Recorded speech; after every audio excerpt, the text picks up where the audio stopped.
Friday afternoon, 4:45 p.m. You sit in your cubicle at the Downtown Tax Audit Bureau, your right hand gripping a cup of cold black coffee while your left hand mechanically inputs a set of mundane import-export trade tax data on the keyboard. Only 15 minutes left before clock-out time. Outside the window, the setting sun paints the glass curtain wall of the opposite office building in a predictable amber hue. You have been in this position for 3 years, and your daily life is as precise as a cheap quartz watch, processing spreadsheets, verifying invoices, and falling asleep in a cramped apartment.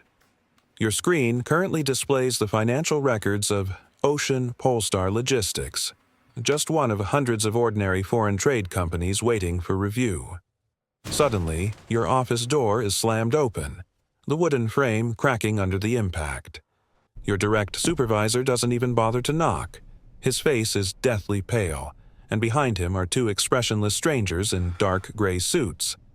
One quickly closes and locks the door behind them, while the other walks straight to your desk, slamming a black classified file bearing the golden emblem of the Ministry of State Security heavily onto your keyboard. Your keyboard lets out a muffled groan, the cursor on the screen jumping erratically.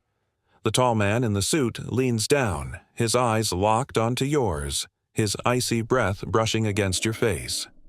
In a low, razor-sharp whisper, he tells you that Ocean Polestar Logistics is no ordinary shipping company.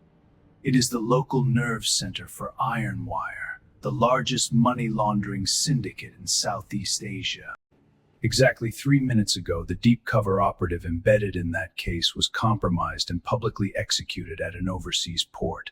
His body is currently hanging from a cargo crane.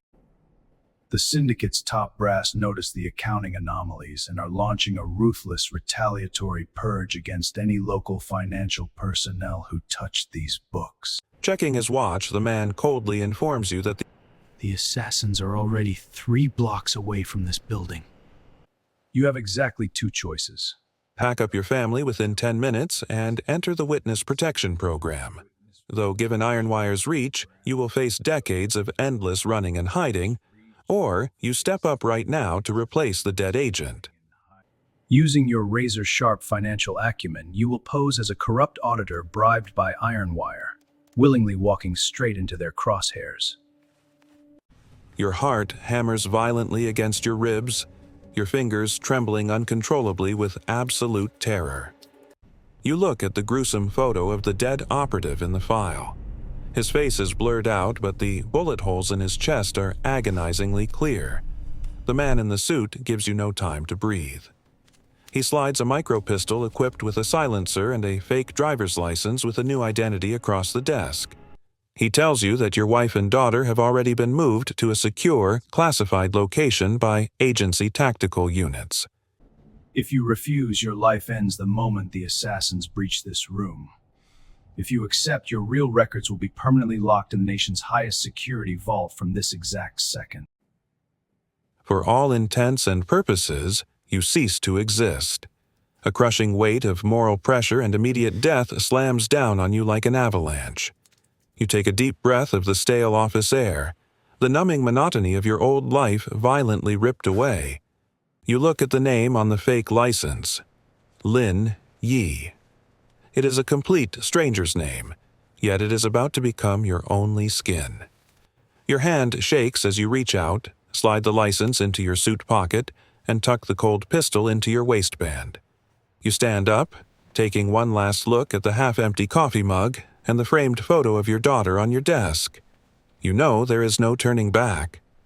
You turn and follow the 2 agents out the back door of the office, stepping into the dim concrete stairwell, directly entering a high-stakes world ruled by blood and strategy. 3 months later, you are fully adapted to the skin of Lin Yi. You sit in the VIP lounge of a damp, mold-scented underground casino. 3 steel briefcases laid out before you, packed with exactly $4 million in unlaundered cash. Sitting across from you is Scorpion, the syndicate's ruthless regional boss. A vicious scar tears across his neck, and he mindlessly twirls a razor-sharp butterfly knife in his fingers. Your next move determines whether you survive the night. 30 minutes ago, you discovered that $500,000 of the cash meant to be funneled through the offshore accounts you set up using shell companies is already blacklisted by Interpol. If you proceed with the transfer as planned, digital tracking will trigger a massive federal raid within 48 hours, and Scorpion will instantly assume you burned him, sending you to the bottom of the ocean. If you refuse the transaction now, Scorpion's paranoid, sadistic nature will flare up. He will question your loyalty, and the 4 armed guards outside the door will turn you into Swiss cheese in 3 seconds. Your brain operates at hyperspeed, relying on your old auditing logic. Throughout 2 minutes of dead silence, the only sound is the whistling of the butterfly knife slicing through the air. You show no panic. Instead, you let out a cold laugh, violently kicking one of the briefcases off the table. Bundles of $100 bills scatter across the floor. In an arrogant, street-hardened tone, you berate Scorpion for testing your boundaries with dirty, dead cash. You point out the severe flags on that specific $500,000 and immediately pitch a highly sophisticated multi-layered nesting and smurfing method, splitting the compromised cash into 72 microtransactions, routing them through the daily cash flows of 13 dummy restaurant and car wash chains you control locally before wiring them into offshore casino cruise accounts. This high-stakes gamble is a massive risk. It means deploying the agency's ultimate backup cover protocol without authorization. The immediate consequence is severe. You lose all real-time tracking and monitoring from agency tech support, leaving you completely exposed in a vacuum for the next 72 hours. But the long-term impact is undeniable. Your superior expertise and ice-cold composure in the face of death completely break Scorpion's suspicion. The doubt in his eyes fades, replaced by raw, unadulterated greed. He snaps the butterfly knife shut, bursts into a loud laugh, and slaps your shoulder, declaring you are exactly the kind of asset he needs. You survive, successfully embedding yourself into Ironwire's inner financial circle. Year 2. Deep into a midnight where over 100 consecutive weeks of red alert stress have carved fine lines around the corners of your eyes, you stand on the terrace of a secluded oceanfront villa, holding a bottle of high-proof liquor. You are no longer the timid, low-level auditor from years ago. You are now the chief financial officer for Ironwire's entire eastern region, controlling a massive laundering network involving 14 multinational corporations and an annual volume of $370 million. A single signature from you can redirect cargo ships in international waters or wipe out half the market cap of several publicly traded companies in a single trading day. Yet, the expansion of power brings an exponential moral black hole. Right now, you face the most brutal psychological crucible of your deployment. According to an encrypted directive from your agency handler, to completely dismantle the high-level corrupt officials protecting the syndicate at the state level, you must orchestrate a play. Through meticulous financial tracking, you uncovered a mole within the organization who is secretly leaking leads to the police. Unfortunately, this mole is not a fellow agency operative, but A. Ming, a naive 22-year-old street soldier who tried to trade drug enforcement tips for his family's safety. His older sister even works as a waitress at one of your Shell restaurants. Scorpion has grown deeply suspicious and orders you to isolate the leak via an audit within the hour. If you hand over the real results, Ah Ming and his entire family will be liquidated tonight, violating every shred of conscience you once possessed as a law enforcement officer. But if you use creative accounting to cover for him, Scorpion's external team of black hat hackers will run a cross-audit. Any trace of human manipulation will immediately expose your undercover status. Everything you have sacrificed over the past 2 years, the entire federal operation, will collapse, and your protected family will be hunted down. You lean against the terrace railing, the ocean breeze carrying a pungent, salty stench. Inside your head, a war rages between your old moral compass and the brutal math of survival. You calculate the probabilities. Protecting Ming has a success rate of less than 5%, while your exposure rate sits at 95%. Ultimately, you make a decision that will haunt your nightmares for the rest of your life. You set down the liquor bottle, walk back into the study, and let your fingers fly across the keyboard with cold, detached efficiency. You don't cover for aiming. Instead, you leverage your deep understanding of financial loopholes to forge a flawless paper trail that ironclad ties the leak to your executive rival, the syndicate's ruthless deputy CFO, binding him inextricably to Ming's betrayal. It is a lethal, textbook frame-up. Hours later, you sit in front of the surveillance monitors, watching in silence as your rival and Ming are shoved into steel drums filled with wet concrete and dropped into the freezing bay. Your gambit succeeds flawlessly.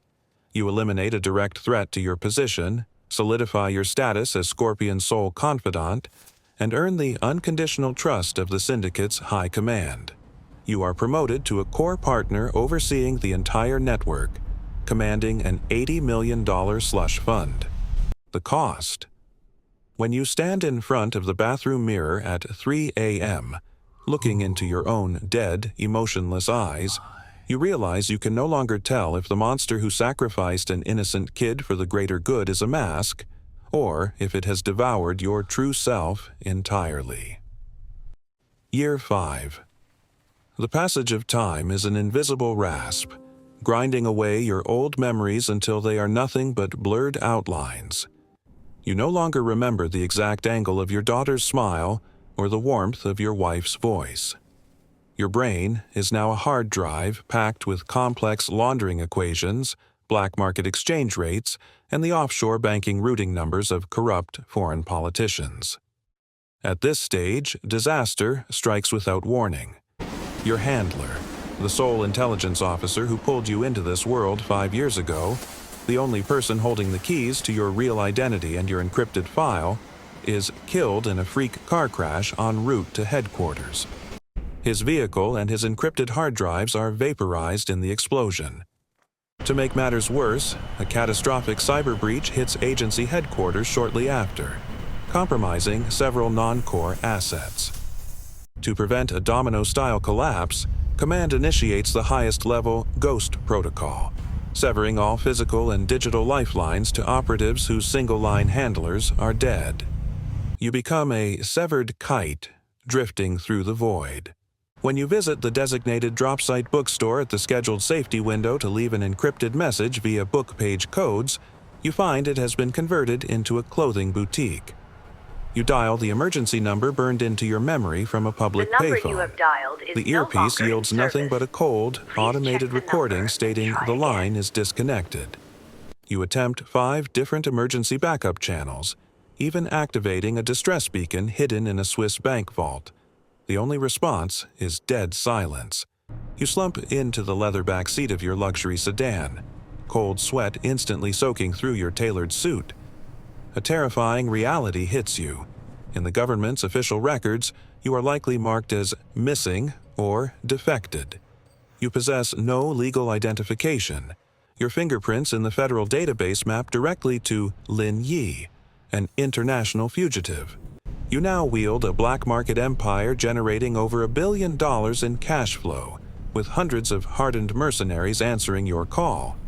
In the underworld, your word decides who lives or dies. In politics, you are the shadow bankrolling corrupt election campaigns. You possess supreme power and influence, yet you have lost the very anchor of your humanity. There is no going back. If you try to turn yourself in, the complete lack of a living handler or a core file means you will be processed as a genuine syndicate kingpin, facing execution or life without parole. If an iron wire mole inside the holding cell doesn't silence you first. If you stay, you must endure an endless cycle of cartel turf wars, federal task force crackdowns, and ambitious young lieutenants gunning for your throne. You are a ghost, trapped in a gilded cage. You must operate purely under the cold logic of Lin Yi, proving yourself even more ruthless and greedy than a real cartel boss just to keep your protective shell intact. Year 6. You sit on the top floor of a heavily fortified luxury villa on a private island, an asset protected like a military bunker. The room is unlit, saved only for the cold blue glow of a dozen surveillance monitors stretching your shadow thin against the wall. The screens show infrared patrol teams, automated defense turrets, and radar sweeps operating 24 hours a day. Your controlled assets now sit at a staggering $2.5 billion, with operations bleeding into arms trafficking and transnational cyber gambling. Suddenly, two hulking enforcers push through the heavy blast doors, dragging a bloody, bound young man across your expensive wool rug like a dead dog. He is incredibly young, airborne with a volatile mix of terror and defiant resilience that you recognize instantly. It is a haunting echo of your past. Your men recovered a military-grade encrypted microsatellite transmitter from him, along with a drive mapping your entire financial network over the last 6 months. He is a new generation deep-cover operative sent by the agency, just like you were 6 years ago. The young agent lifts his head, spits out a mouthful of blood, and glares at you through the shadows. In a raspy voice, he curses you as Lin Yi, calling you a traitor to your country and a cancer on society, snarling that justice will drag you to the gallows sooner or later. You sit in your broad leather chair, devoid of anger, devoid of defense. Your heart doesn't even register a flutter. You just watch him quietly, staring at a historical echo in the mirror. You understand your position and the mandatory logic required of you. Any flash of sympathy or hesitation will be instantly picked up by the mercenary commanders flanking you. At the apex of a criminal empire, the slightest moral tremor or emotional softening is lethal poison, capable of triggering an immediate coup or inviting predatory rival cartels to rip you apart.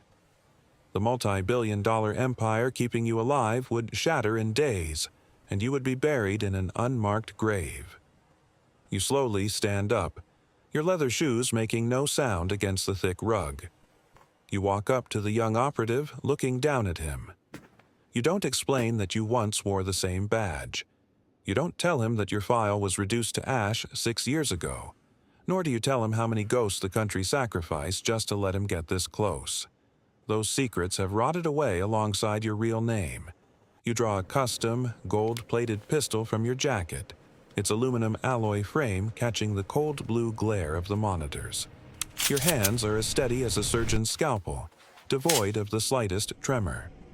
In front of your assembled lieutenants, you press the barrel directly against the young operative's forehead. In the final second before pulling the trigger, you look into his furious, unyielding eyes, sending a silent message into the void. I am sorry.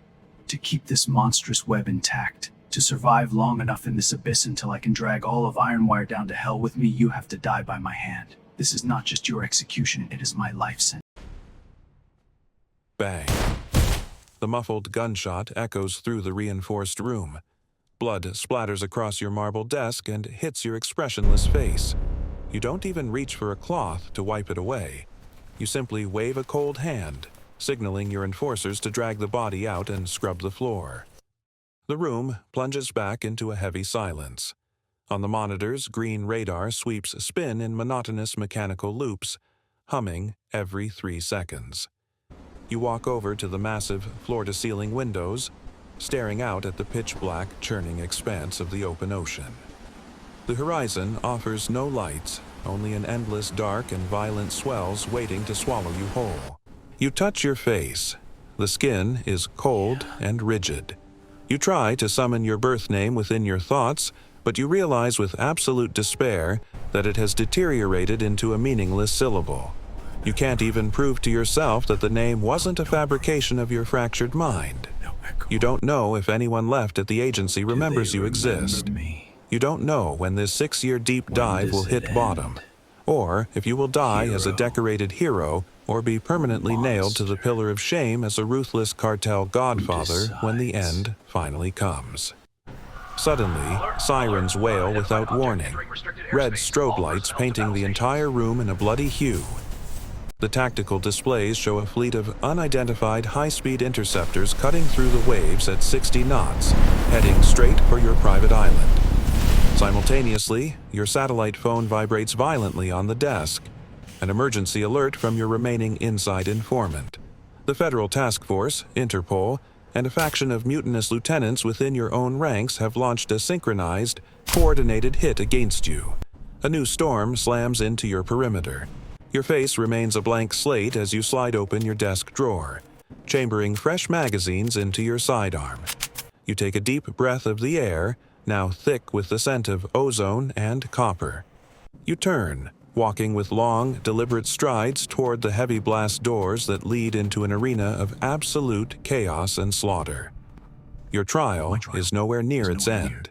In this absolute purgatory where your identity is completely erased, you can only move forward like a wounded wolf in the dark, biting, strategizing, and fighting, until the Empire crumbles around you or you bleed out on the cold concrete.